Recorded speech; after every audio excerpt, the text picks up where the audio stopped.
ಅದು ಮೇ ತಿಂಗಳು ಬೆಳಗಿನ 8 ಗಂಟೆಯ ಸಮಯ. ಅನಾಮಿಕಾ ಭಾವನಾ ಅನ್ನುವ ವಾರಗಿತ್ತಿಯರಿಬ್ಬರು ಅಡಿಗೆ ಮನೆಯಲ್ಲಿ ಬೆವರು ಸುರಿಸುತ್ತಾ ಅಡಿಗೆ ಮಾಡ್ತಾ ಇರ್ತಾರೆ.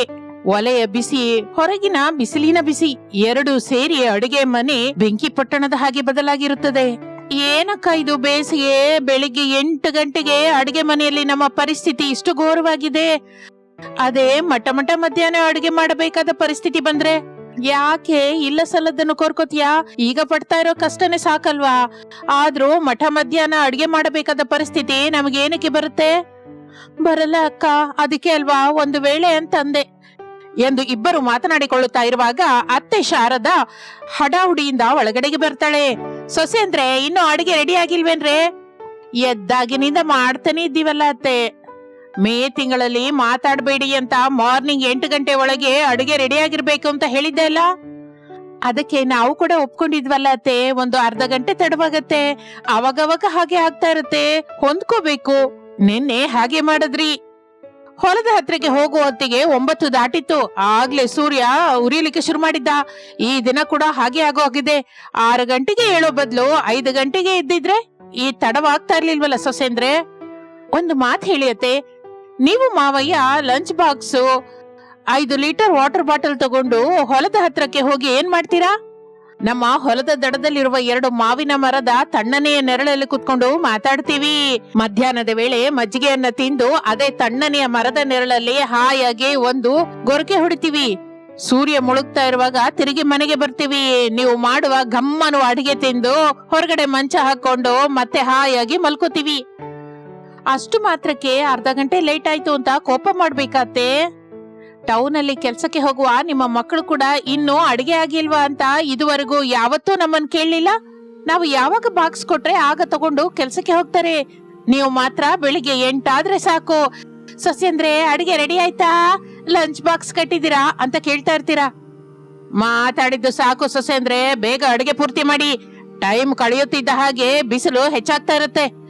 ಏನೇನಾದ್ರೂ ನಾನು ನಿಮ್ ಮಾವಯ್ಯ 9ರ ಒಳಗೆ ಮಾವಿನ ಮರದ ಹತ್ರಕ್ಕೆ ಹೋಗಿದ್ದಿರ್ತೀವಿ. ಒಂದ್ ವೇಳೆ ಅಡಿಗೆ ರೆಡಿ ಆಗಿಲ್ಲ ಅಂದ್ರೆ ಮಟ್ಟ ಮಧ್ಯಾಹ್ನ ಕೆಂಪನೆ ಬಿಸಿಲಲ್ಲಿ ನೀವೇ ಅಡಿಗೆ ತಗೊಂಡು ಬರ್ಬೇಕಾಗುತ್ತೆ. ಇನ್ನು ಆ ನಂತರ ನಿಮ್ಮಿಷ್ಟ ಸೊಸೆ ಅಂದ್ರೆ ಎಂದು ಎಚ್ಚರಿಸಿ ಹೊರಗೆ ಬರುತ್ತಾಳೆ. ಇನ್ನು ಜಗಲಿ ಮೇಲೆ ಕೂತ್ಕೊಂಡ ಪ್ರಸಾದ್, ಏನ್ ಶಾರದಾ ಸೊಸೆಂದ್ರ ಮೇಲೆ ಕೋಪ ಮಾಡ್ಕೋತಾ ಇದ್ಯಾ? ತಮ್ಮ ಸೊಸೆಂದ್ರು ಕೆಲಸ ಲೇಟ್ ಆಗಿ ಮಾಡಿದ್ರೆ ಕೋಪ ಬರ್ದೇ ಇರುತ್ತಾ? ಅವರು ಕೂಡ ಮನುಷ್ಯರೇ ಅಲ್ವಾ ಶಾರದಾ? ಈ ಬೇಸಿಗೆಯಲ್ಲಿ ಅಡುಗೆ ಮನೆಯಲ್ಲಿ ನಿಂತ್ಕೊಳ್ಳೋದು ಎಷ್ಟು ಕಷ್ಟನೋ ಅಂತ ನೀನು ಕೂಡ ಆಲೋಚಿಸು. ನೀನು ಅಲ್ಲಿಂದಲೇ ಬಂದವಳಲ್ವಾ? ನಾನು ಅಲ್ಲಿಂದ ಬಂದೆ, ಆದ್ರಿಂದ ಇಷ್ಟು ಮಾತ್ರ ಶಾಂತವಾಗಿದ್ದೀನಿ. ನನ್ನ ಸೊಸೆಯರನ್ನ ಅರ್ಥ ಮಾಡ್ಕೋತಾ ಇದ್ದೀನಿ. ಅದೇ ನಿಮ್ಮ ಅಮ್ಮನ ಹಾಗಿದ್ದಿದ್ರೆ ಮಾತ್ರ ನಿಮ್ಮ ಸೊಸೆಯರು ಯಾವಾಗ್ಲೂ ಓಡಿ ಹೋಗ್ತಾ ಇದ್ರು. ಹಬ್ಬಾ, ವಿಷಯ ಏನಾದ್ರೂ ಸಂದರ್ಭವೇನಾದ್ರೂ ನೀನು ನಮ್ಮ ಅಮ್ಮನ ಹತ್ರಕ್ಕೆ ತಗೊಂಡ್ಬರ್ತೀಯಲ್ಲ ಶಾರದಾ. ದಿನಕ್ಕೆ 1 ಸಲವಾದ್ರೂ ನಮ್ಮಮ್ಮನ ನೆನೆಸ್ತಾ ಇದ್ರೆ ನಿನ್ಗೆ ನಿದ್ರೆ ಬರಲ್ಲ ಅನ್ಸುತ್ತೆ ಎಂದು ಪ್ರಸಾದ್ ಅನ್ನುತ್ತಲೇ ಶಾರದಾ ವ್ಯಂಗ್ಯವಾಗಿ, ಹೌದು ಮತ್ತೆ ನಿಮ್ಮ ಅಮ್ಮನವರು ವರ ಕೊಡುವ ದೇವತೆ ಅಲ್ವಾ, ಅದಕ್ಕೆ ದಿನವೂ 1 ಸಲವಾದ್ರೂ ನೆನೆಸ್ಕೊಳ್ದೆ ಇದ್ರೆ ಯಾಕೋ ನನ್ನ ಮನಸ್ಸು ಸಮಾಧಾನವಾಗಲ್ಲ. ಏನು ಮಾತಾಡದೆ ಕೂತ್ಕೊಳ್ಳಿ, ಸೊಸೆಯರು ಅಡಿಗೆ ರೆಡಿ ಮಾಡ್ತಾಳೆ, ಹೊರಟು ಹೋಗೋಣ ಎಂದು ಹೇಳುತ್ತಾಳೆ ಶಾರದಾ. ಏನು ಪ್ರಸಾದ್ ಏನು ಮಾತನಾಡಲಿಲ್ಲ. ಹಾಗೆ ಅರ್ಧ ಗಂಟೆ ಸಮಯ ಕಳೆಯುತ್ತದೆ. ಅನಾಮಿಕಾ ಅವರ ಹತ್ರಕ್ಕೆ ಬರ್ತಾಳೆ. ಅತ್ತೆ, ಬಿಸಿ ಬಿಸಿ ಇಡ್ಲಿ ತಯಾರಾಗಿದೆ, ಟಿಫಿನ್ ಮಾಡೋದಕ್ಕೆ ಬನ್ನಿ. ಈಗ ಟಿಫಿನ್ ಆದ್ರೆ ಲಂಚ್ ಬಾಕ್ಸ್ ಯಾವಾಗ ರೆಡಿ ಆಗುತ್ತೆ ಸೊಸೆ? ಅತ್ತೆ, ನೀವು ಮಾವಯ್ಯ ಟಿಫಿನ್ ಮಾಡ್ತಾ ಇರಿ, ಲಂಚ್ ಅಡಿಗೆಗಳು ಕೂಡ ರೆಡಿ ಆಗ್ತಾ ಇದೆ, ಬಾಕ್ಸ್ ಅಲ್ಲಿ ಹಾಕೊಡ್ತೀನಿ ಬನ್ನಿ ಎಂದು ಹೇಳಿ ಅನಾಮಿಕಾ ಹೊರಟು ಹೋಗುತ್ತಾಳೆ. ಬಾ ಶಾರದಾ ಎಂದು ಇಬ್ಬರು ಒಳಗಡೆಗೆ ಹೋಗುತ್ತಾರೆ. ಇನ್ನು ಡೈನಿಂಗ್ ಟೇಬಲ್ ಹತ್ರ ಕೂತ್ಕೊಂಡು ಹೊಗೆ ಬರ್ತಾ ಇರುವ ಬಿಸಿ ಬಿಸಿ ಇಡ್ಲಿ ಸಾಂಬಾರ್ ತಿಂತಾ ಇರ್ತಾರೆ. ಮೇಲಕ್ಕೆ ಫ್ಯಾನ್ ತಿರುಗ್ತಾನೆ ಇರುತ್ತೆ, ಆದರೂ ಬೆವರು ಸುರಿಯೋದು ಮಾತ್ರ ನಿಲ್ತಾನೆ ಇರ್ಲಿಲ್ಲ. ಭಾವನಾ ಲಂಚ್ ಬಾಕ್ಸ್ ಇಟ್ಟ ಬುಟ್ಟಿಯನ್ನು ತಂದು ಡೈನಿಂಗ್ ಟೇಬಲ್ ಮೇಲೆ ಇಡುತ್ತಾಳೆ. ಅತ್ತೆ, ಲಂಚ್ ರೆಡಿ ಆಗಿದೆ. ಮಜ್ಜಿಗೆನ ಇಟ್ಟಿದ್ದೀರಲ್ಲ? ಇಟ್ಟಿದ್ದೀವಿ ಅತ್ತೆ, ಇನ್ನು ನಿಮ್ದೇ ಲೇಟು ಎಂದು ಹೇಳಿ ಭಾವನಾ ಹೊರಟು ಹೋಗುತ್ತಾಳೆ. 10 ನಿಮಿಷದಲ್ಲಿ ಶಾರದಾ ಪ್ರಸಾದರು ಚಕಚಕ ಇಡ್ಲಿ ತಿಂದು ಲಂಚ್ ಬಾಕ್ಸ್ಗಳ ಬುಟ್ಟಿಯನ್ನು ತೆಗೆದುಕೊಂಡು ಹೊರಟು ಹೋಗುತ್ತಾರೆ. ಅದನ್ನು ನೋಡಿ ವಾರಗಿತ್ತಿಯರಿಬ್ಬರು ಉಸಿರೆಳೆದುಕೊಳ್ಳುತ್ತಾರೆ. ಹಾಗೆ ಸಮಯ ಕಳೆಯುತ್ತಾ ಮಠ ಮಧ್ಯಾಹ್ನವಾಗುತ್ತದೆ. ಹೊಲದ ದಡದಲ್ಲಿರುವ ಮಾವಿನ ಮರದ ನೆರಳಲ್ಲಿ ಶಾರದಾ ಪ್ರಸಾದರು ಹಾಯಾಗಿ ಕೂತಿರ್ತಾರೆ. ಮನೆ ಹತ್ರ ನಮ್ಮ ಸೊಸೆಯರು ಎಷ್ಟು ಕಷ್ಟಪಡ್ತಾ ಇದ್ದಾರೋ ಏನೋ. ಹೇಳಿದ್ರೆ ಕೇಳದೆ ಇರೋರನ್ನ ಕೆಟ್ಟ ಮೇಲೆ ನೋಡ್ಬೇಕು ಅಂತಾರೆ ಶಾರದಾ.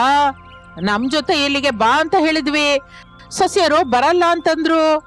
ನಾವು ಮರದ ನೆರಳಲ್ಲಿ ತಣ್ಣಗೆ ಇದ್ದೇವೆ, ನಮ್ಮ ಸೊಸೆಯರಲ್ಲಿ ಕುದಿಯುವ ಬಿಸಿಲಲ್ಲಿ ಬೆವರೊರ್ಸ್ಕೊತಾ ಇರ್ತಾರೆ, ಇಲ್ಲಿಗೆ ಬರ್ಬೇಕು ಅಂತ ಮಾತಾಡ್ಕೊಳ್ತಾ ಇರ್ತಾರೆ ಎಂದು ಹೇಳುತ್ತಾ ಇರುವಾಗ ಅನಾಮಿಕ ಭಾವನ ಹಾಲಲ್ಲಿ ಕೂತ್ಕೊಂಡು ಕೈಯಲ್ಲಿ ಬೀಸಣಿಗೆ ಹಿಡಿದುಕೊಂಡು ನಿಧಾನವಾಗಿ ಬೀಸ್ಕೊತಾ ಇರ್ತಾರೆ. ಬೇಸರದಿಂದ ಅನಾಮಿಕ, ಏನ್ ತಂಗಿ ಇದು ಬಿಸಿಲು, ಒಂದು ಕ್ಷಣ ಕೂಡ ತಡಿಲಾರ್ದೆ ಹೋಗ್ತಾ ಇದೀವಿ, ಚಿಕ್ಕಂದಿನಲ್ಲಿ ಇಷ್ಟು ಬಿಸಿ ಅನ್ನಿಸ್ತಾ ಇತ್ತ ಆವಾಗ? ಇಲ್ಲ ಅಕ್ಕ, ರಜೆ ಬಂತು ಅಂದ್ರೆ ಸಾಕು, ಬೆಳಗ್ಗಿನಿಂದಲೇ ಹೊರಗಡೆ ಆಟಗಳು, ಮಧ್ಯಾಹ್ನ ಐಸ್ ಕ್ರೀಮು, ಸಾಯಂಕಾಲ ಮಾವಿನಕಾಯಿ, ಆಗ ಬೇಸಿಗೆ ಚೆನ್ನಾಗಿರ್ತಾ ಇತ್ತು, ಈಗ ಭಯ ಅನ್ಸುತ್ತೆ. ಹೌದು ಭಾವನಾ, ಮಾವಿನ ತೋಟದಲ್ಲಿ ಕಣ್ಣ ಮುಚ್ಚಾಲೆ ಆಟ ಆಡಿದ್ದು ಸಾಕು, ಎಷ್ಟು ಬಿಸಿಲಿದ್ದಿದ್ರು ಹಚ್ಕೋತಾನೆ ಇರ್ಲಿಲ್ಲ, ಎಷ್ಟೋ ಹಾಯಾಗಿ ಆಡ್ಕೋತಾ ಇದ್ವಿ. ನಮ್ಮ ಅಮ್ಮಂದಿರು ಮಾತ್ರ ಹೊರಗಡೆ ಹೋಗ್ಬೇಡ, ಬಿಸಿಲಲ್ಲಿ ಸುಟ್ಟು ಹೋಗ್ತೀರಾ ಅಂತ ಎಷ್ಟೋ ಹೇಳ್ತಾ ಇದ್ರು, ಆದ್ರೂ ನಾವು ಕೇಳಿಸ್ಕೊತಾನೆ ಇರ್ಲಿಲ್ವಲ್ಲ. ಆಟಗಳು, ಈಜುಗಳು, ಅಬ್ಬೋ ಚೆನ್ನಾಗಿರ್ತಾ ಇತ್ತು. ಈಗ ನೋಡು, ಅದೇ ಬಿಸಿಲಲ್ಲಿ 5 ನಿಮಿಷ ನಿಂತ್ರೆ ಸಾಕು, ಸುಸ್ತಾಗುತ್ತೆ. ಅಮ್ಮೋ ಅಯ್ಯೋ ಬಿಸಿಲು ಅಂತ ಕೂಲರ್ ಹಾಕೋತೀವಿ. ಈ ದಿನ ನಮ್ ಟೈಮ್ ಚೆನ್ನಾಗಿರೋ ಹಾಗಿಲ್ಲ ತಂಗಿ, ಕರೆಂಟ್ ಹೋಗಿದೆ, ಬಿಸಿ ಗಾಳಿ ಶುರುವಾಗಿದೆ, ಎಷ್ಟು ಬೀಸ್ಕೊಂಡ್ರೆ ಏನು ಪ್ರಯೋಜನ ಎಂದು ಅನಾಮಿಕ ಭಾವನ ಮಾತನಾಡಿಕೊಳ್ಳುತ್ತಾ ಇರುವಾಗ ಸುಬ್ಬಯ್ಯ, ಸುಬ್ಬಮ್ಮ, ಅವರ ಮಕ್ಕಳು ಸುಶೀಲಾ, ಅಳಿಯ ಅಜಯ್ ಅಲ್ಲಿಗೆ ಬರುತ್ತಾರೆ.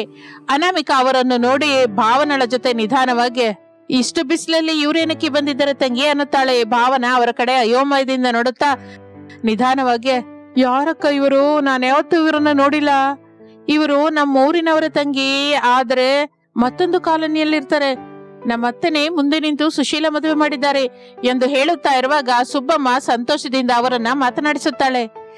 ಏನಮ್ಮ ಅನಾಮಿಕ, ಚೆನ್ನಾಗಿದ್ಯಾ? ನೀವೇನು ಚಿಕ್ಕಮ್ಮ, ಮಗಳನ್ನ ನಾಳೆಯನ್ನ ಕರ್ಕೊಂಡು ನಮ್ಮನೆಗೆ ಬಂದಿದ್ದೀರಾ? ನಿಮ್ಮತ್ತೆ ಫೋನ್ ಮಾಡಿ ಹೇಳಿಲ್ವಾ ಅನಾಮಿಕ? ಇಲ್ಲ ಚಿಕ್ಕಮ್ಮ, ಏನ್ ನಡೀತು? ಮಗಳು ಅಳಿಯ 1 ಗಂಟೆ ಹಿಂದೆನೆ ಬಂದ್ರಮ್ಮ, ಮನೆಯಲ್ಲಿ ನೋಡಿದ್ರೆ ಗ್ಯಾಸ್ ಆಗಿ ಹೋಗಿದೆ, ಸೌದೆ ಕೂಡ ಇಲ್ಲ. ಇಷ್ಟು ಬಿಸಿಲಲ್ಲಿ ನಿಮ್ಮ ಚಿಕ್ಕಪ್ಪ ಕಾಡಿಗೆ ಹೋಗಿ ಸೌದೆ ಹೊಡ್ಕೊಂಡ್ಬರೋದು, ನಾನು ಅಡಿಗೆ ಮಾಡುವಷ್ಟರಲ್ಲಿ ಸಾಯಂಕಾಲವಾಗೂ ಆಗಿದೆ. ಅದಕ್ಕೆ ಅಂತ ಶಾರದಂಗೆ ಫೋನ್ ಮಾಡಿ ತಿನ್ನೋದಕ್ಕೆ ಚಿಕನ್ ಕರಿ ಅನ್ನ ಮಾಡು ಅಂತ ಹೇಳ್ದೆ. ಸೊಸೆರಿಗೆ ಹೇಳ್ತೀನಿ ನೀವು ಹೋಗಿ ಅಂತ ಹೇಳಿದ್ಲು, ಅಂದ್ರೆ ಹೇಳಲಿಲ್ಲ ಅನ್ನೋ ಮಾತು. ಇಲ್ಲ ಚಿಕ್ಕಮ್ಮ, ನಮ್ಗೇನು ಹೇಳಿಲ್ಲ, ಈಗಲೇ ಶಾರದಂಗೆ ಫೋನ್ ಮಾಡ್ತೀನಿ. ಹೇಳಿ ಸುಬ್ಬಮ್ಮ, ನಮ್ಮ ಮನೆಗೆ ಬಂದಿದ್ದೀರಾ? ಹೌದು ಶಾರದಾ, ನಿಮ್ ಮನೆಗೆ ಬಂದ್ವಿ, ನಿಮ್ಮ ಸೊಸೆಯರಿದ್ದಾರೆ, ಅನಾಮಿಕಂಗೆ ಫೋನ್ ಕೊಡು. ಸುಬ್ಬಮ್ಮ ಫೋನ್ ಕೊಡುತ್ತಾಳೆ. ಹೇಳಿ ಅತ್ತೆ, ಸೊಸೆ ಸುಬ್ಬಮ್ಮನ ಮನೆಯಲ್ಲಿ ಗ್ಯಾಸ್ ಆಗಿ ಹೋಗಿದೆ ಅಂತೆ, ನಮ್ ಗ್ಯಾಸ್ ಕೊಡು ಅಂತೀರಾ ಅತ್ತೆ? ಬೇಡ ಬೇಡ ಬಿಡು, ನಮಗಿರೋದು ಒಂದೇ ಸಿಲಿಂಡರ್ ಅಲ್ವಾ, ಮತ್ತೆ ಮನೆಯಲ್ಲಿ ಸೌದೆ ಕೂಡ ಇಲ್ವಲ್ಲ ಅತ್ತೆ, ಅದಕ್ಕೆ ಸೊಸೆ ಅವರಿಗೆ ಚಿಕನ್ ಕರಿ ಅನ್ನ ಸ್ವಲ್ಪ ಮಾಡ್ಕೊಡು, ತಿಂದು ಹೊರಟೋಗ್ತಾರಂತೆ. ಪಾಪ ಸುಬ್ಬಮ್ಮ ಮಗಳು ಗಂಡ ಬಂದಿದ್ದಾರಲ್ಲ, ಮಾಡಿ ಕೊಡಿ. ಮತ್ತೆ ಚಿಕನ್ ಯಾರು ತರ್ತಾರೆ ಅತ್ತೆ? ಚಿಕ್ಕ ಸೊಸೆನೆ ಕಳ್ಸು, ಸ್ವಲ್ಪವೂ ಕಷ್ಟ ಮಾಡದೆ ಅವರಿಗೆ ಕೋಳಿ ಸಾರು ಅನ್ನ ಮಾಡ್ಕೊಡಿ, ಸಂತೋಷದಿಂದ ನಮ್ಮ ಮನೆಯಿಂದ ಹೊರಟು ಹೋಗ್ಬೇಕು. ನಾನು ಹೇಳ್ತಾ ಇರೋದು ಅರ್ಥವಾಗ್ತಿದ್ಯಾ ಅಲ್ವಾ? ಹಾ, ಅರ್ಥವಾಯ್ತು ಅತ್ತೆ ಎಂದು ಹೇಳಿ ಫೋನ್ ಸುಬ್ಬಮ್ಮಂಗೆ ಕೊಡುತ್ತಾಳೆ. ಸುಬ್ಬಮ್ಮ ಮಾತನಾಡ್ತಾ ಇರುತ್ತಾಳೆ. ಭಾವನಾ ಎಂದು ಶಾರದ ಹೇಳಿದ್ದ ಎಲ್ಲವನ್ನು ವಿವರಿಸುತ್ತಾಳೆ ಅನಾಮಿಕ. ಅತ್ತೆ ಹೇಳಿದ ಮೇಲೆ ಮಾಡ್ಬೇಕಲ್ಲ ಅಕ್ಕ, ನಾನು ಹೋಗಿ ಚಿಕನ್ ತಗೊಂಡ್ಬರ್ತೇನೆ, ನೀನು ರೈಸ್ ಗಿಡು ಎಂದು ಹೇಳಿ ಕೊಡೆ ಹಿಡಿದುಕೊಂಡು ಭಾವನಾ ಹೊರಟು ಹೋಗುತ್ತಾಳೆ. ಸುಬ್ಬಮ್ಮ, ಸುಬ್ಬಯ್ಯ, ಸುಶೀಲಾ, ಅಜಯ್ ಡೈನಿಂಗ್ ಟೇಬಲ್ ಹತ್ರ ಕೂತಿರ್ತಾರೆ. ಇನ್ನು ಅನಾಮಿಕ ಕಿಚನ್ ಒಳಗೆ ಹೋಗಿ ರೈಸ್ ಇಡುತ್ತಾಳೆ. ಇಷ್ಟರಲ್ಲಿ ಅತಿ ಕಷ್ಟದಿಂದ ಭಾವನಾ ಚಿಕನ್ ತೆಗೆದುಕೊಂಡು ಮನೆಗೆ ಬರ್ತಾಳೆ. ಅತ್ತೆಯವರ ಜೊತೆ ಸೇರಿ ನಾವು ಕೂಡ ಮಾವಿನ ಮರದ ಹತ್ರ ಹೋಗಿದ್ದಿದ್ರೆ ಚೆನ್ನಾಗಿರ್ತಾ ಇತ್ತು ತಂಗಿ. ಹೌದು ಅಕ್ಕ, ನಮ್ಗೆ ಈ ಕಷ್ಟ ತಪ್ಪೋದು, ನಾಳೆಯಿಂದ ಖಚಿತವಾಗಿ ಹೋಗ್ಲೇಬೇಕು ಎಂದು ಮಾತನಾಡಿಕೊಳ್ಳುತ್ತಾ ಬೆವರು ಸುರಿಯುತ್ತಾ ಇರುವಾಗ ಅತಿ ಕಷ್ಟದಿಂದ ಚಿಕನ್ ಕರಿ ಅನ್ನ ಮಾಡಿ ಅವರಿಗೆ ಬಡಿಸುತ್ತಾರೆ. ಅವರು ತಿಂದು ಚೆನ್ನಾಗಿದೆ ಎಂದು ಹೇಳಿ ಹೊರಟು ಹೋಗುತ್ತಾರೆ. ಆಗ ಪವರ್ ಬರುತ್ತೆ. ಇನ್ನು ಅನಾಮಿಕ ಭಾವನ ಕೂಲರ್ ಹಾಕೊಂಡು ಕೂತಿರ್ತಾರೆ, ಹಾಗೆ ರಿಲ್ಯಾಕ್ಸ್ ಆಗ್ತಾ ಇರ್ತಾರೆ. ಈ ಬೇಸಿಗೆಯಲ್ಲಿ ನೀವು ಕೂಡ ಕಷ್ಟಪಡ್ತಾ ಇದ್ದೀರಾ? ಅನಾಮಿಕ ಭಾವನಳ ಹಾಗೇನಾ, ಇಲ್ಲ ನಿಮ್ಮ ಕಷ್ಟಗಳು ಹೇಗಿದೆ? ಕಮೆಂಟ್ ರೂಪದಲ್ಲಿ ತಿಳಿಸಿ. ಮತ್ತೊಂದು ಆಸಕ್ತಿಕರ ವಿಡಿಯೋ ಜೊತೆ ಮತ್ತೆ ಸೇರೋಣ. ನಮಸ್ತೆ. ಒಂದು ಬೇಸಿಗೆ ಕಾಲ ಸಾಯಂಕಾಲ ರಮೇಶ್ ಅನಾಮಿಕ ಮನೆಗೆ ಹೋಗುತ್ತಾ ಇದ್ದರೆ ತಿಳಿದ ಮಲ್ಲಯ್ಯ ತಾಟಿ ನಿಂಗುಗಳ ಗೊನೆ ಹಿಡಿದುಕೊಂಡು ಹೋಗುವುದು ಕಾಣಿಸುತ್ತದೆ. ತಕ್ಷಣ ಅನಾಮಿಕ ಗಟ್ಟಿಯಾಗಿ, ದೊಡ್ಡಯ್ಯ, ಓ ದೊಡ್ಡಯ್ಯ, ನಿಲ್ಲು ನಿಲ್ಲು ಎಂದು ಕರೆಯುತ್ತಾಳೆ ಅನಾಮಿಕ. ಮಲ್ಲಯ್ಯ ಅನಾಮಿಕಳನ್ನು ನೋಡಿ ನಿಲ್ಲುತ್ತಾನೆ. ಅನಾಮಿಕ, ರಮೇಶ್ ಮಲ್ಲಯ್ಯನ ಹತ್ರಕ್ಕೆ ಬರ್ತಾರೆ. ಏನ್ ತಾಯಿ? ದೊಡ್ಡಯ್ಯ, ನನಗೆ 5-6 ತಾಟಿ ನಿಂಗ್ ಕೊಡ್ತೀಯಾ? ಕ್ಷಮಿಸು ತಾಯಿ, ಪಟ್ಟಣದಿಂದ ಮಗಳು ಅಳಿಯ ಬಂದಿದ್ದಾರೆ, ಅಲ್ಲಿ ಅವರಿಗೆ ಸಿಕ್ಕಲ್ವಲ್ಲ, ತಗೊಂಬಾ ಅಂತ ಹೇಳಿದ್ದಾರೆ. ನಿಮಗೆ ಕೊಡಲಾರೆ ತಾಯಿ. ಹಾಗಲ್ಲ ದೊಡ್ಡಯ್ಯ, 5 ಬೇಡ, 1-2 ಕೊಡು. ತಾಟಿ ನಿಂಗನ್ನ ತಿನ್ಬೇಕು ಅನ್ನಿಸ್ತಾ ಇದೆ. ಹಬ್ಬಾ, ಬಹಳ ಕಷ್ಟ ಕೊಡ್ತಿದ್ಯಾ ತಾಯಿ. ಬೇಕು ಅಂತಂದ್ರೆ ನಾಳೆ ನಾನು ಇನ್ನೊಂದು ಕೊನೆ ಕೊಯ್ಕೊಂಬಂದ್ ಕೊಡ್ತೀನಿ, ಈಗ ಮಾತ್ರ ನನ್ನ ಬಿಟ್ಬಿಡು ಎಂದು ಹೇಳುತ್ತಲೇ ಅನಾಮಿಕ ಮುಖ ಸಣ್ಣದು ಮಾಡ್ಕೋತಾಳೆ. ಮಲ್ಲೆಯನಿಗೆ ದುಃಖ ಅನಿಸುತ್ತದೆ. ಇನ್ನು ಮಾಡುವುದಕ್ಕೇನು ಇಲ್ಲದೆ ಮಲ್ಲೆಯ ಒಂದು 5-6 ತಾಟಿ ನಿಂಗು ಕೊಡುತ್ತಾನೆ. ಅನಾಮಿಕ ಎಷ್ಟೋ ಸಂತೋಷ ಪಡುತ್ತಾಳೆ. ಮಲ್ಲೆಯ ತನ್ನ ಮನೆ ಕಡೆಗೆ ಹೊರಟು ಹೋಗುತ್ತಾನೆ. ರಮೇಶ್ ಅನಾಮಿಕ ತಮ್ಮ ಮನೆಗೆ ಹೋಗುತ್ತಾ ಇರ್ತಾರೆ. ಅನಾಮಿಕ, ನೀನು ಮಾಡಿದ್ದು ನನಗೆ ಹಿಡಿಸ್ಲಿಲ್ಲ. ಅಂದ್ರೆ ನೀವು ಈ ತಾಟಿ ನಿಂಗ ಜ್ಯೂಸ್ನ ಕುಡಿಬೇಡಿ. ತಾಟಿ ನಿಂಗಿನಿಂದ ಜ್ಯೂಸ್ ಮಾಡ್ತಾರ ಯಾರಾದ್ರೂ? ಅವ್ರು ಇವ್ರ ಬಗ್ಗೆ ನಂಗೆ ಗೊತ್ತಿಲ್ಲ ಹೊರತು ನಾನು ಮಾತ್ರ ಮಾಡ್ತೀನಿ. ಅದು ನಿಮ್ ಕೊಡಲ್ಲ. ಅತ್ತೆ ಮಾವಯ್ಯಂಗೆ, ನನ್ನ ನಾದಿನಿ ಮಾಲತಿಗೆ ಕೊಡ್ತೀನಿ. ನೀನ್ ಹೇಗೆ ಕೊಡಲ್ವಾ ನಾನು ನೋಡ್ತೀನಿ ಅನ್ನೋ. ನಿನ್ ಬಗ್ಗೆ ಪೂರ್ತಿಯಾಗಿ ನಂಗೆ ಗೊತ್ತು. ನಾನು ಕುಡಿಯೋದೆ, ನೀನ್ ಕುಡಿಯಲ್ವಲ್ಲ. ಸಾಕು ಬಿಡಿ ಸಂಭ್ರಮ, ಬನ್ನಿ ಎನ್ನುತ್ತಾ ಇಬ್ಬರು ಮನೆಗೆ ಬರುತ್ತಾರೆ. ವಾತಾವರಣ ಪೂರ್ತಿಯಾಗಿ ತಣ್ಣಗಾಗುತ್ತದೆ. ಮನೆ ಹೊರಗೆ ಮಂಚದಲ್ಲಿ ಶಾರದಾ ಪ್ರಸಾದರು ಕೂತ್ಕೊಂಡು ಮಾಲತಿ ಓದಿನ ಬಗ್ಗೆ ಮಾತನಾಡ್ಕೋತಾ ಇರ್ತಾರೆ. ಹಾಗೆ ಆ ದಿನ ಕಳೆದು ಹೋಗುತ್ತದೆ. ಮಾರನೇ ದಿನ ಮಟಮಟ ಮಧ್ಯಾಹ್ನ ಬೀದಿ ಕೊನೆಗೆ ಇರುವ ಬೇವಿನ ಮರದ ಕೆಳಗೆ ತಣ್ಣಗಿದೆ ಎಂದು ಶಾರದಾ ಪ್ರಸಾದರ ಜೊತೆ ಸೇರಿ ಊರಿನವರು ಸ್ವಲ್ಪ ಜನ ಕೂತಿರುತ್ತಾರೆ. ಹೊರಸೆಯಲ್ಲಿ ಅತ್ತೆಯಾದ ರಂಗಮ್ಮ ಶಾರದಳನ್ನು ಕೇಳ್ತಾಳೆ, ಏನೇ ಶಾರದಾ, ಏನ್ ಅಡಿಗೆ ಮಾಡಿದ್ಯಾ? ಸೊಸೆ ಬಂದ ಮೇಲೆ ನಾನು ಅಡುಗೆ ಮನೆಗೆ ಹೋಗ್ಲಿಲ್ಲ ಅತ್ತೆ. ಸೊಸೆ ಏನ್ ಮಾಡ್ಕೊಟ್ರೆ ಅದನ್ನ ತಿಂತಾ ಇದ್ದೀನಿ, ಆನಂದವಾಗಿರ್ತಾ ಇದೀವಿ. ಏನಕ್ಕಾದ್ರೂ ಅದೃಷ್ಟ ಇರ್ಬೇಕು ಶಾರದಾ. ಹೌದು ಅತ್ತೆ, ನಮ್ಮ ಮನೆಗೆ ಅದೃಷ್ಟ ಅನಾಮಿಕಳ ರೂಪದಲ್ಲಿ ಬಂದಿದೆ. ನಮ್ಮನ್ನ ತನ್ನ ತಾಯಿ ತಂದೆ ಹಾಗೆ ನೋಡ್ಕೊತಾ ಇದ್ದಾಳೆ. ಏನು ಕಾಲ ಬದಲಾದ್ರೂ ನಮ್ಮ ಮೇಲಿನ ಪ್ರೇಮ ಮಾತ್ರ ಬದಲಾಗ್ಲಿಲ್ಲ. ಅಪರೂಪವಾಗಿ ನೋಡ್ಕೊತಾಳೆ ಎಂದು ಶಾರದಾ ಹೇಳುತ್ತಾ ಇರುವಾಗ ಸೊಸೆ ಅನಾಮಿಕ ಚಿಕ್ಕ ಮಡಿಕೆಯಲ್ಲಿ ಮಾಡಿದ ತಾಟಿ ನಿಂಗಿನ ಜ್ಯೂಸ್ ಅನ್ನು ತೆಗೆದುಕೊಂಡು ಅವ್ರ ಹತ್ರಕ್ಕೆ ಬರ್ತಾಳೆ. ಇಷ್ಟು ಬಿಸಿಲಲ್ಲಿ ಏನ್ ತಗೊಂಬಂದೆ ಸೊಸೆ? ಮಡಿಕೆ ನೋಡಿದ್ರೆ ತಿಳಿತಾ ಇಲ್ವಾ ಶಾರದಾ? ಇಷ್ಟು ಬಿಸಿಲಲ್ಲಿ ನಮ್ಮೆಲ್ಲರಿಗಾಗಿ ಮೊಮ್ಮಗಳು ಮಜ್ಜಿಗೆ ತಂದ ಹಾಗಿದೆ. ಮಜ್ಜಿಗೆ ಅಲ್ಲ ಅಮ್ಮಮ್ಮ, ಇದು ತಾಟಿ ನಿಂಗಿನ ಜ್ಯೂಸ್ ತಂದಿದ್ದೀನಿ ಎಂದು ಅನಾಮಿಕ ಹೇಳುತ್ತಲೇ ಪ್ರಸಾದ್ ಆಶ್ಚರ್ಯದಿಂದ, ಏನ್ ತಾಯಿ, ತಾಟಿ ನಿಂಗಿನಿಂದ ಜ್ಯೂಸ್ ಮಾಡ್ಕೊಂಡು ತಂದಿದ್ಯಾ? ತಾಟಿ ನಿಂಗು ತಿಂದಿದ್ದೀನಿ ಹೊರತು ಈ ಜ್ಯೂಸ್ ಯಾವತ್ತೂ ಕುಡಿಲಿಲ್ಲ. ಈಗ ಕುಡೀರಿ ಮಾವಯ್ಯ, ತುಂಬಾ ಚೆನ್ನಾಗಿರುತ್ತೆ ಎಂದು ಹೇಳಿ ಅನಾಮಿಕ ಗ್ಲಾಸ್ ನಲ್ಲಿ ಜ್ಯೂಸ್ ಸುರಿದು ಎಲ್ಲರಿಗೂ ಕೊಡುತ್ತಾಳೆ. ಎಲ್ಲರೂ ಸಂತೋಷದಿಂದ ಜ್ಯೂಸ್ ಕುಡಿಯುತ್ತಾರೆ. ಎಲ್ರಿಗೂ ರುಚಿ ಹೊಸದಾಗಿ ಅನ್ಸುತ್ತೆ. ಅಮ್ಮ ಅನಾಮಿಕ, ನಿಜ ಹೇಳ, ನೀನು ಇದಕ್ಕೂ ಮೊದಲು ಎಷ್ಟೋ ಜ್ಯೂಸ್ ಮಾಡಿದೀಯ ಹೊರತು ಇದಕ್ಕಿಂತ ರುಚಿ ಯಾವ್ದು ಇಲ್ಲಮ್ಮ. ನನಗೆ ಇನ್ನೊಂದ್ ಗ್ಲಾಸ್ ಹೊಡಿಯಮ್ಮ ಸೊಸೆ ಎಂದು ಪ್ರಸಾದ್ ಗ್ಲಾಸ್ ಅನ್ನು ಕೊಡುತ್ತಾನೆ. ಅನಾಮಿಕ ಮತ್ತಷ್ಟು ಜ್ಯೂಸ್ ಸುರಿದು ಕೊಡುತ್ತಾಳೆ. ಶಾರದಾ, ನೀನು ಅದೃಷ್ಟವಂತಳು, ನಿನಗೆ ಒಳ್ಳೆ ಸೊಸೆ ಸಿಕ್ಕಿದಾಳೆ ಎಂದು ರಂಗಮ್ಮ ಹೇಳುತ್ತಲೇ ಶಾರದಂಗೆ ಸ್ವಲ್ಪ ಗರ್ವ ಬಂದ ಹಾಗೆ ಆಗುತ್ತೆ. ನಾನು ಕೂಡ ಅದೇ ಅಂತ ಇದ್ದೀನಿ ಅತ್ತೆ. ಅನಾಮಿಕ ನಮ್ಮ ಮನೆಗೆ ಬಂದಾಗಿನಿಂದ ನಮ್ಮ ಜೀವನ ಬದಲಾಗಿ ಹೋಗಿದೆ ಅಂತ. ಏನಮ್ಮ ಸೊಸೆ, ನಿನಗೆ ಆಲೋಚನೆ ಹೇಗೆ ಬಂತು? ನಾನು ನನ್ನ ಸೋದರ ಮಾವನ ಮನೆಗೆ ಬೇಸಿಗೆ ಕಾಲದಲ್ಲಿ ಹೋಗ್ತಾ ಇದ್ದೆ ಮಾವಯ್ಯ. ಅಲ್ಲಿ ಅಜ್ಜಿ ಮಾಡಿ ಕೊಡ್ತಾ ಇದ್ರು, ಹೇಗೆ ಮಾಡ್ಬೇಕು ಅಂತ ನಂಗೆ ಕಲ್ಸಿದ್ದಾರೆ ಮಾವಯ್ಯ. ಆದ್ರೂ ಸೊಸೆ, ನಿನಗೆ ತಾಟಿ ನಿಂಗೆ ಎಲ್ಲಿಂದ ಬಂತೆ? ನಿನ್ನೆ ನಾನು ಅವರು ಡ್ಯಾಮ್ ಹತ್ರ ಇಂದ ಮನೆಗೆ ಬರ್ತಾ ಇದ್ರೆ ದಾರಿಯಲ್ಲಿ ತಾಟಿ ನಿಂಗಿನ ಗೊನೆಯಿಂದ ಹೋಗ್ತಾ ಇರುವ ಮಲ್ಲಯ್ಯ ದೊಡ್ಡಯ್ಯ ಸಿಕ್ಕಿದ್ರತ್ತೆ. ಕೆಲವು ತಾಟಿ ನಿಂಗು ಕೊಡು ಅಂತ ಕೇಳ್ದೆ, ದೊಡ್ಡಯ್ಯ ಕೊಟ್ರು. ಅದನ್ನ ಈಗ ಜ್ಯೂಸ್ ಮಾಡಿ ತಂದಿದ್ದೀನಿ. ಹೋ ಮಗಳೇ, ನಮ್ಮ ಊರ್ ಮೇಲೆ ಹೋಗುವ ದೊಡ್ಡ ರೋಡ್ ಹತ್ರ ಚಿಕ್ಕದಾದ ಗುಡಿಸಲು ಹಾಕೊಂಡು ಈ ತಾಟಿ ನಿಂಜಿನ ಜ್ಯೂಸ್ ಮಾರಿದ್ರೆ ನಿನಗೆ ತುಂಬಾ ದುಡ್ಡು ಬರುತ್ತೆ. ನಿನ್ನ ನಾದಿನಿ ಮಾಲ್ತಿನ ಓದಿಗಾಗಿ ಹೇಗೂ ಈ ಬೇಸಿಗೆ ನಂತರ ಪಟ್ಟಣಕ್ಕೆ ಕಳಿಸ್ಬೇಕು ಅಂತ ನೋಡ್ತಾ ಇದ್ದೀರಲ್ಲ, ಆ ದುಡ್ಡು ನಿಮ್ಗೆ ಸಹಾಯ ಆಗ್ಬೋದು, ಏನಂತೀಯ ಎಂದು ಹೇಳುತ್ತಲೇ ಅನಾಮಿಕ ಬಹಳ ಸಂತೋಷ ಪಡುತ್ತಾಳೆ. ಅಯ್ಯೋ ಅಮ್ಮಮ್ಮ, ಎಂತ ಒಳ್ಳೆ ಸಲಹೆ ಕೊಟ್ಟೆ, ಇನ್ನೊಂದು ಗ್ಲಾಸ್ ಜ್ಯೂಸ್ ಕುಡಿ ಎಂದು ಮತ್ತಷ್ಟು ಜ್ಯೂಸ್ ಸುರಿದು ಕೊಡುತ್ತಾಳೆ. ರಂಗಮ್ಮ ಸಂತೋಷ ಪಡುತ್ತಾಳೆ. ಹಾಗೆ ಅನಾಮಿಕ ಅವರ ಜೊತೆ ಮಾತನಾಡಿಕೊಳ್ಳುತ್ತಾ ಅಲ್ಲೇ ಕುತ್ಕೋತಾಳೆ. ಹಾಗೆ ಆ ದಿನ ಕಳೆಯುತ್ತದೆ. ಮಾರನೇ ದಿನ ಮಾಲತಿ ಓದಿನ ಬಗ್ಗೆ ಮನೆಯಲ್ಲಿ ಚರ್ಚೆ ನಡೀತಾ ಇರುತ್ತದೆ. ನನ್ ಮಾತು ಕೇಳು ತಂಗಿ, ಹೇಗೂ ಇಂಟರ್ ಓದಿದೀಯಾ, ಡಿಗ್ರಿ ಮಾಡು, ಅಷ್ಟೇ ಹೊರತು ಇಂಜಿನಿಯರಿಂಗು ಡಾಕ್ಟರ್ ಓದು ನಮ್ಗೇನಕ್ಕೆ ಹೇಳು, ಅಷ್ಟು ದುಡ್ಡು ನಮ್ಮ ಹತ್ರ ಇಲ್ಲ. ಅದನ್ನು ಕೇಳಿದ ಮಾಲತಿ ಮನಸ್ಸು ಭಾರವಾಗುತ್ತದೆ. ಮಾಲತಿಗೆ ಬಹಳ ಓದಿಕೊಂಡು ತನ್ನ ಕಾಲ ಮೇಲೆ ತಾನು ನಿಲ್ಲಬೇಕು ಎನ್ನುವ ಕೋರಿಕೆ ಇರುತ್ತದೆ.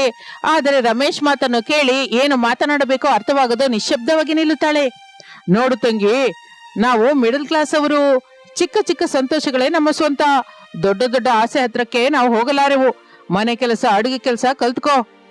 ಅದೆಲ್ಲ ಮಗನೇ, ತಂಗಿಗೆ ಓದು ಅಂದ್ರೆ ಪ್ರಾಣ ಅಂತ ನಿಂಗೆ ಗೊತ್ತಲ್ಲ. ದುಡ್ಡಿನ ಸಮಸ್ಯೆ ಇದ್ದರೂ ಏನಾದ್ರೂ ಮಾರ್ಗ ಕಂಡ್ಕೋಬಹುದು. ಮಾಲತಿ ಭವಿಷ್ಯತ್ತಿನ ಕೂಡ ಆಲೋಚಿಸ್ಬೇಕಲ್ಲ. ನೀವೇನೋ ಮಗ ಹಾಗೆ ಮಾತಾಡ್ತಾ ಇದ್ರೆ ಏನು ಹೇಳದೆ ಹಾಗೆ ಮೌನವಾಗಿದ್ದು ಬಿಟ್ಟಿದ್ದೀರಾ? ನಾನು ಮಾತಾಡದೆ ಇರೋದು ಒಳ್ಳೇದು ಶಾರದಾ. ಮಗಳಿಗೆ ಭವಿಷ್ಯತ್ತು, ಮಗನದು ಆರ್ಥಿಕ ಸಮಸ್ಯೆ, ಎರಡನ್ನು ಸಮಾನವಾಗಿ ನೋಡೋದು ನನ್ನಿಂದಾಗಲ್ಲ ಎಂದು ಹೇಳುತ್ತಲೇ ಮಾಲತಿ ದುಃಖದಿಂದ ತನ್ನ ರೂಮಿನೊಳಗೆ ಹೋಗುತ್ತಾಳೆ. ಬೆಡ್ ಮೇಲೆ ಕುತ್ಕೊಂಡು ಅಳ್ತಾ ಇರುವಾಗ ಅತ್ತಿಗೆ ಅನಾಮಿಕಾ ಅಲ್ಲಿಗೆ ಬರ್ತಾಳೆ. ಪಕ್ಕದಲ್ಲೇ ಕುತ್ಕೋತಾಳೆ. ದುಃಖ ಪಡಬೇಡ ಮಾಲತಿ, ಎಲ್ಲ ಚೆನ್ನಾಗಿ ಆಗುತ್ತೆ. ಅತ್ತಿಗೆ, ನನಗೆ ಓದ್ಬೇಕು, ಆದ್ರೆ ಅಣ್ಣಯ್ಯನ ಮಾತು ಕೇಳ್ತಾ ಇದ್ರೆ ನನ್ನ ಕನಸಿನ ದೋಣಿ ಮುಳುಗಿ ಹೋದ ಹಾಗೆ ಅನ್ಸುತ್ತೆ. ನಮ್ಮ ಪರಿಸ್ಥಿತಿ ನಂಗೆ ಗೊತ್ತು, ಆದ್ರೂ ನನ್ನ ಮನಸ್ಸು ಒಪ್ಕೋತಾ ಇಲ್ಲ. ಕನಸಿರುವವರು ಯಾವಾಗಲೂ ನಿಲ್ಲಲ್ಲ ಮಾಲತಿ. ಪರಿಸ್ಥಿತಿ ಕಷ್ಟವಾಗಿದ್ದಾಗ ನಾವು ಮತ್ತಷ್ಟು ಬಲವಾಗಿರ್ಬೇಕು. ನೀನು ನಿಜವಾಗಿ ಓದ್ಬೇಕು ಅಂದ್ಕೊಂಡ್ರೆ ಮಾರ್ಗ ತಪ್ಪದೆ ಸಿಕ್ಕುತ್ತೆ. ಆದ್ರೆ ಅದಕ್ಕೆ ದುಡ್ಡು, ಫೀಸು, ಪುಸ್ತಕಗಳು ಇವೆಲ್ಲ ಹೇಗೆ? ಕೇಳು, ಸ್ಕಾಲರ್ಶಿಪ್ಗಳು, ಗೌರ್ಮೆಂಟ್ ಸ್ಕೀಮ್ಸ್ ಇರುತ್ತೆ. ನಾನು ಅತ್ತೆ ಕೂಡ ಸಹಾಯ ಮಾಡ್ತೀವಿ. ನಿಮ್ಮ ಅಣ್ಣಯ್ಯ ಈಗ ಹಾಗೆ ಮಾತನಾಡ್ತಾ ಇದ್ದಾರೆ ಹೊರತು ನೀನು ನಿನ್ನ ಹಠ ತೋರಿಸಿದರೆ ನಿನ್ನ ಅಣ್ಣಯ್ಯ ಕೂಡ ಅರ್ಥ ಮಾಡ್ಕೋತಾನೆ. ನೀನು ಅಮ್ಮ ಹೇಗೆ ಸಹಾಯ ಮಾಡ್ತೀರಾ ಅದಕ್ಕೆ? ತಾಟಿ ನಿಂಗಿನ ಜ್ಯೂಸ್ ಮಾಡ್ತೀವಿ ಮಾಲತಿ. ಇದು ಬೇಸಿಗೆ ಕಾಲವಾಗಿದ್ದರಿಂದ ಈಗ ತಾಟಿ ನಿಂಗಿನ ಜ್ಯೂಸ್ಗೆ ಒಳ್ಳೆ ಡಿಮ್ಯಾಂಡ್ ಇರುತ್ತೆ. ಪ್ರಾಮಾಣಿಕವಾಗಿ ಮಾಡಿದ್ರೆ ಒಳ್ಳೆ ಫಲಿತ ಸಿಕ್ಕುತ್ತೆ. ಸರಿ ಅತ್ತಿಗೆ, ನೀನು ಅಮ್ಮ ಸಹಾಯ ಮಾಡ್ತೀನಿ ಅಂತ ಹೇಳ್ತಾ ಇದ್ದೀರಾ, ಆದ್ರಿಂದ ನಾನು ಹೋಗಿ ಅಣ್ಣನ ಹತ್ರ ಮಾತಾಡ್ತೀನಿ. ಆದ್ರೆ ಈಗ ದುಃಖದಿಂದ ಅಲ್ಲ ಮಾಲತಿ, ಧೈರ್ಯದಿಂದ ನಿಲ್ಬೇಕು, ಮಾತಾಡಬೇಕು. ಮಾಲತಿ ಕಣ್ಣಿನಲ್ಲಿ ಆಸೆ ಮತ್ತೆ ಮಿರುಗುತ್ತದೆ. ಆಕೆ ಧೈರ್ಯವಾಗಿ ಮುಂದಕ್ಕೆ ಬಂದು, ಅಣ್ಣಯ್ಯ, ನಾನು ಚೆನ್ನಾಗಿ ಓದ್ಕೋತೀನಿ, ಸ್ಕಾಲರ್ಶಿಪ್ಗಾಗಿ ಪ್ರಯತ್ನ ಮಾಡ್ತೀನಿ. ಅತ್ತಿಗೆ ಅಮ್ಮ ಸೇರಿ ತಾಟಿ ನಿಂಗಿನ ಜ್ಯೂಸ್ ಮಾರ್ತಾರಂತೆ, ಸೊ ನಿಮ್ಗೆ ಭಾರ ಬಹಳ ಕಡಿಮೆ ಆಗುತ್ತೆ ಎಂದು ಮಾಲತಿ ಧೈರ್ಯವಾಗಿ ಹೇಳುತ್ತಾಳೆ. ಅನಾಮಿಕಾ ಆಗಲೇ ಅವ್ರ ಹತ್ರಕ್ಕೆ ಬರ್ತಾಳೆ. ರಮೇಶ್ ನೋಡುತ್ತಾನೆ. ಒಪ್ಕೊಳ್ರಿ, ನಾನು ಅತ್ತೆ ಮಾವಯ್ಯ ಎಲ್ರೂ ಕಷ್ಟಪಡ್ತೀವಿ. ಮಾಲತಿನ ಚೆನ್ನಾಗಿ ಓದಿಸೋಣ. ಹೆಣ್ಣಿನ ಓದು ದೇಶಕ್ಕೆ ಬೆಳಗು. ರಮೇಶ್ ಸ್ವಲ್ಪ ಹೊತ್ತು ಆಲೋಚಿಸುತ್ತಾನೆ. ತನ್ನ ತಂಗಿಯ ಕಣ್ಣನಲ್ಲಿರುವ ಆ ತಪನ ನೋಡಿ ಮನಸ್ಸು ಬದಲಾಯಿಸ್ಕೊತಾನೆ. ಸರಿ ತಂಗಿ, ಓದ್ಕೋ ಎಂದು ಹೇಳುತ್ತಾನೆ. ಮಾಲತಿ ಬಹಳ ಸಂತೋಷ ಪಡುತ್ತಾಳೆ. ಮಾರನೇ ದಿನ ಶಾರದಾ, ಅನಾಮಿಕಾ ಹೋಗಿ ಮಲ್ಲಯ್ಯನನ್ನು ಭೇಟಿಯಾಗುತ್ತಾರೆ. ತಾಟಿ ನಿಂಗಿನ ಬಗ್ಗೆ ಮಾತನಾಡುತ್ತಾರೆ. ಹಾಗೆ ಮಗು, ಒಂದು ಹೆಣ್ಣು ಮಗುವಿನ ಓದಿಗೆ ನನ್ನ ಹೊಲದಲ್ಲಿರುವ ತಾಟಿ ನಿಂಗು ಸಹಾಯ ಮಾಡ್ತೀವಿ ಅಂದ್ರೆ ಕೊಡದೇ ಇರ್ತೀನಾ? ಕೊಡ್ತೀನಿ ತಾಯಿ ಎಂದು ಹೇಳಿ ಮಲ್ಲಯ್ಯ ಹೊರಟು ಹೋಗುತ್ತಾನೆ. ಹಾಗೆ ಸಮಯ ಕಳೆಯುತ್ತಾ ಇರುತ್ತದೆ. 1-2 ಗಂಟೆಯ ನಂತರ ಒಂದು ಎತ್ತಿನ ಗಾಡಿ ತುಂಬಾ ತಾಟಿ ನಿಂಗನ್ನು ತೆಗೆದುಕೊಂಡು ಮಲ್ಲಯ್ಯ ಶಾರದಳ ಮನೆಗೆ ಬರುತ್ತಾನೆ. ಅದನ್ನು ನೋಡಿ ಅತ್ತೆ ಸೊಸೆಯರು ಎಷ್ಟೋ ಸಂತೋಷ ಪಡುತ್ತಾರೆ. ತಗೊಳಮ್ಮ, ನೀವು ಕೇಳಿದ ತಾಟಿ ನಿಂಗನ್ನು ತಗೊಂಡ್ಬಂದಿದ್ದೀನಿ. ಇನ್ನು ನಿಮ್ಮ ಕೆಲಸನ ನೀವು ಶುರು ಮಾಡಿ. ತಪ್ಪದೆ ಮಲ್ಲಯ್ಯ, ನಿನಗೆ ಋಣಪಟ್ಟಿರ್ತೀವಿ ಎಂದು ಹೇಳುತ್ತಲೇ ಮಲ್ಲಯ್ಯ ಸಂತೋಷದಿಂದ ಹೊರಟು ಹೋಗುತ್ತಾನೆ. ಅತ್ತೆ, ನಾವು ತಡ ಮಾಡದೆ ಈ ದಿನವೇ ಗ್ಲಾಸ್ಗಳು, ಐಸ್, ಸಕ್ಕರೆ ಎಲ್ಲ ರೆಡಿ ಮಾಡ್ಕೊಳ್ಳೋಣ. ನಾಳೆಯಿಂದಲೇ ದೊಡ್ಡ ರೋಡ್ ಹತ್ರ ಸ್ಟಾರ್ಟ್ ಮಾಡೋಣ. ಹೌದು ಸೊಸೆ, ನಾವು ಕಷ್ಟಪಟ್ಟರೆ ನಮ್ಮ ಪರಿಸ್ಥಿತಿ ಬದಲಾಗುತ್ತೆ. ಮಾಲತಿ ಓದು ಕೂಡ ಉಪಯೋಗಕ್ಕೆ ಬರುತ್ತೆ. ಮಾರನೇ ದಿನ ಅತ್ತೆ ಸೊಸೆಯರು ದೊಡ್ಡ ರೋಡ್ ಹತ್ರ ಒಂದು ಚಪ್ಪರ ಹಾಕಿಕೊಂಡು ತಾಟಿ ನಿಂಗಿನ ಜ್ಯೂಸ್ ಮಾರಲಿಕ್ಕೆ ಶುರು ಮಾಡುತ್ತಾರೆ. ಆ ಕಡೆ ಈ ಕಡೆ ಹೋಗುತ್ತಾ ಇರುವವರು ತಾಟಿ ನಿಂಗಿನ ಜ್ಯೂಸ್ ಹೊಸದಾಗಿ ಇದೆ ಎಂದುಕೊಂಡು ಬಂದು ಕುಡಿತಾ ಇರ್ತಾರೆ. ಹಾಗೆ ದಿನಗಳು ಕಳೆಯುತ್ತಾ ಇರುತ್ತದೆ. ಮಾಲತಿ ಓದಿಗಾಗಿ ಅತ್ತೆ ಸೊಸೆಯರು ಶುರು ಮಾಡಿದ ಈ ತಾಟಿ ನಿಂಗಿನ ಜ್ಯೂಸ್ ಮಾರಾಟ 3 ಹೂವಿಗೆ 6 ಕಾಯಿ ಹಾಗೆ ಸಾಗುತ್ತಾ ಅವರನ್ನು ಎಷ್ಟೋ ಸಂತೋಷ ಪಡಿಸುತ್ತದೆ. ಇದು ಇಂದಿನ ಕತೆ. ನೀವು ಯಾವಾಗಲಾದ್ರೂ ತಾಟಿ ನಿಂಗಿನ ಜ್ಯೂಸ್ ಕುಡಿದಿದ್ದೀರಾ? ಒಂದು ವೇಳೆ ಕುಡಿಯದೇ ಇದ್ದರೆ ಅನಾಮಿಕಳ ರೆಸಿಪಿಯನ್ನ ಒಂದು ಸಲ ಟ್ರೈ ಮಾಡಿ. ಈ ಬೇಸಿಗೆಯಲ್ಲಿ ತಪ್ಪದೆ ಕುಡಿಯಿರಿ. ಹೇಗಿದೆಯೋ ಕಮೆಂಟ್ ರೂಪದಲ್ಲಿ ತಿಳಿಸಿ. ಮತ್ತೊಂದು ಆಸಕ್ತಿಕರ ಕಥೆ ಜೊತೆ ಮತ್ತೆ ಸೇರೋಣ. ನಮಸ್ತೆ.